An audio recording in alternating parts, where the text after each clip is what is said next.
빅조이너가 분노를 느꼈다. 왜요? 길을 든 건 보니까 교회거든. 그러면서 주님이 옆에 계셨는데 빅조이너가 환상 가운데 그랬다죠. 주님 어떻게 저런 군대가 다 있습니까? 그랬더니 예수님이 뭐라고 하셨죠? 지금 이 세대의 군대가 모두 저렇다.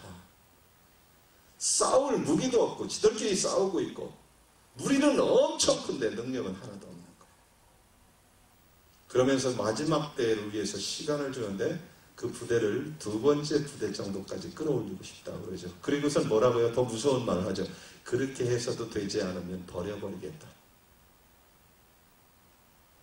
그 군대는 버려버리겠다고 그래요. 예수님께서 기회를 주는데 두 번째 군대까지 못 올라오면 버려버리겠다.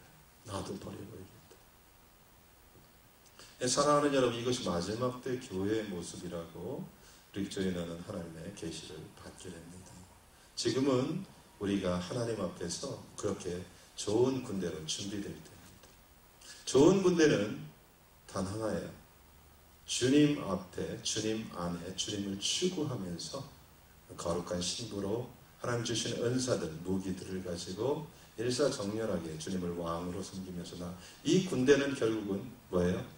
나이와 모든 것을 초월해서 온 땅을 하나님의 나라로 만드는 마지막 때에 존귀하게 쓰임받는 군대가 될 것입니다.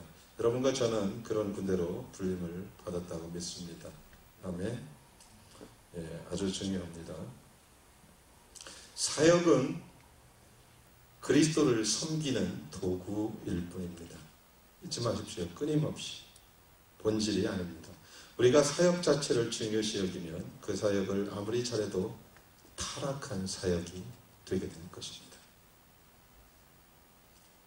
예수를 증거하는 것이 우리의 중심이 될 때 우리가 잘 가고 있는 것입니다. 예수 그리스도를 증거하는 것입니다. 성령님은 진리의 예수 그리스도께로 계속 인도하고 왔습니다. 성령의 올바로 인도함을 받는다는 것은 예수 그리스도를 계속 드러내는 사역입니다. 우리가 드러내거나 계시가 드러나거나 어떤 은사와 사역이 드러나서는 이미 타락하고 있다는 증거입니다. 잊지 마시기 바랍니다. 이런 군대가 실제 군대입니다. 자, 우리는 사역과 사람들을 이렇게 모방하지 말고 하나님의 형상을 계속해서 쫓아야만 됩니다. 구약의 선지자들은 오실 예수를 예언했습니다. 그죠? 이사야 선지자도 그랬어요. 근데 우리 신약의 선지자들은 하나님의 몸된 지체로서 예수 안에서 예언합니다.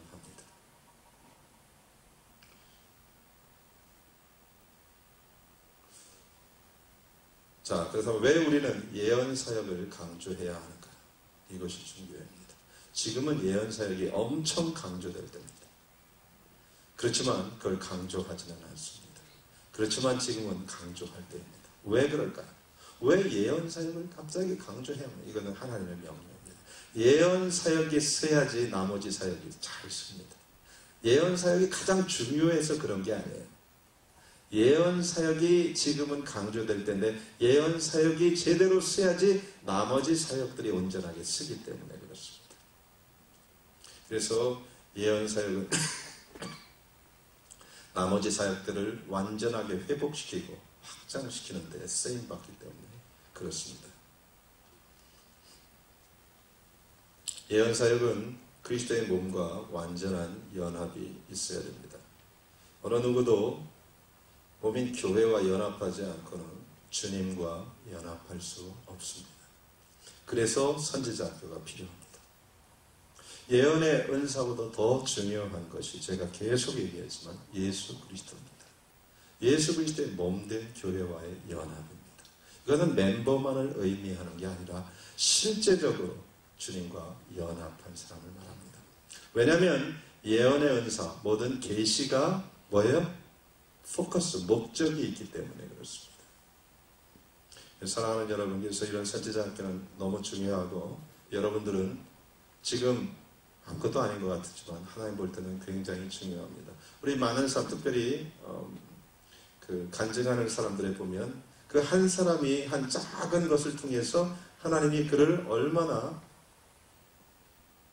드러내셨는지 간증합니다만 실제 그 배경은 뭐예요? 하나님이 그를 통해서 실제 살아있음을 세상에 드러낸 겁니다. 그죠? 이것이 참 중요한 것입니다. 그래서 우리가 그런 놀라운 일들이 좀 필요합니다. 우리 시간이 다 돼서 제가 막 넘겼는데요. 자, 한 가지만 우리가 잠깐 살펴보기를 원해요. 디모데후서 말씀 잠깐 짧게 살펴보고 이제 기도하도록 하겠습니다. 디모데후서입니다. 디모데후서 2장 14절에서 이건 뭐 제가 설명하는 것보다 읽는 게 여러분들에게 더 유익할 겁니다. 끝절까지 한번 읽을까요? 시작! 하나님 앞에서 민명하라. 이는 유익이 하나도 없고 도리어 듣는 자들을 망하게 함이니라. 내가 진리의 말씀을 옳게 분별하며 부끄러울 것이 없는 일꾼으로 인정된 자로 자신을 하나님 앞에 드리기를 힘쓰라. 망령이 되고 헛된 말을 버리라. 저희는 경건치 않음에 점점 나아가나니 저희 말은 독한 창조에 썩어져온 것 같은데 그 중에 후메네오와 빌레드가 있느니라. 진리에 관하여는 저희가 그릇되어도다. 부활이 이미 지나갔다 하므로 어떤 사람들의 믿음을 무너뜨리느라. 그러나 하나님의 견고한 터는 섰으니 인침이 셀로스되 주께서 자기 백성을 아신다 하며 또 주의 이름을 부르는 자마다 불의에서 떠날지어다 하였느니라. 큰 집에는 금과 은의 그릇이 있을 뿐 아니요 나무와 질그릇도 있어 귀에 쓰는 것도 있고 청이 쓰는 것도 있나니 그러므로 누구든지 이런 것에서 자기를 깨끗하게 하면 귀히 쓰는 그릇이 되어 거룩하고 주인의 쓰심에 합당하며 모든 선한 일에 예비함이 되리라.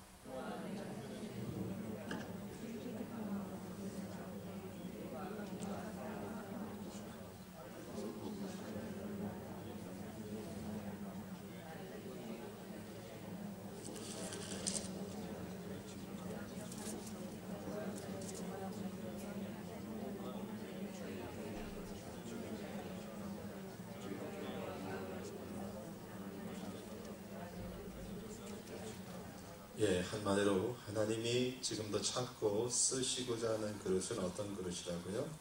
거룩한 그릇인데 거룩한 그릇은 무엇으로 드러날 수 있다고 그러죠? 앞뒤로 보면 언어입니다. 예언 사역은 대부분의 사역은 입술에서 나오기 때문에 말은 그 사람의 중심을 드러냅니다. 사단이 지금도 말을 하죠. 사단은 몇 가지의 언어를 중점적으로 하죠? 두 가지 언어를 주로 합니다. 뭐예요? 하나는 참소, 그죠? 사단은 참소합니다. 또 하나는 뭐예요? 미호, 거짓압입니다. 거짓을 주로 얘기합니다. 사단이 참소와 거짓은 누구를 통해서 할까요? 예? 예? 그것도 사람을 통해서 합니다. 그죠? 사람들을 통해서 참소와 거짓이 나옵니다. 밥전수가 그런 말을 했죠. 이제 2008년부터 우리가 열매를 먹고 거두기 시작하는데 그동안 뿌린 씨를 통해서 먹을 것이다. 그래서 뿌린 씨가 뭐냐? 우리가 그동안 한 말이라는 거예요. 여러분들이 작년에 한 말을 올해 먹을 거라는 거예요. 이것이 마지막 때 열매라는 거예요. 그래서 지금부터 빨리 작년에 심은 말을 기경하십시오. 하나님, 제가 모르고 했거든요. 덥습니다. 기도하세요. 왜 그 열매 거둘 거예요? 거두고 싶지 않죠. 가장 언어를 통해서 디프레스 되고 언어를 통해서 저주로 이끄는 것이 누구냐? 자기 자신입니다. 그죠? 자기 자신이 지나치면서 남한테 하지도 않고 자기 자신의 인생에 예언을 하는 경우가 되게 많아요. 아, 나는 안 된다니까. 아, 되는 일이 없어. 그죠? 이거 지금 누구 예언한 거예요? 자기 자신 예언한 거예요. 여러분들 그렇게 빈말로 한 것도 누가요? 하나님은 다 들었다고 그래요. 그것을 뿌려줬어요. 그래서 여러분들이 그것을 먹을 겁니다. 여러분들 망할 거예요. 제가 이렇게 심습니다. 제가 심는 게 아니라 여러분들이 그렇게 했다는 거예요. 그래서 오늘 밤에 뒤집어 엎으십시오. 방법은 뭐예요? 하나님 취소입니다. 그 말은 덮어 주시옵소서. 열매 맺고 싶지 않습니다. 이제 새 씨앗을 심겠습니다. 왜? 성경은 계속해서 뭐라고 해요? 입술의 열매로 그 사람을 안다 그래요. 그죠?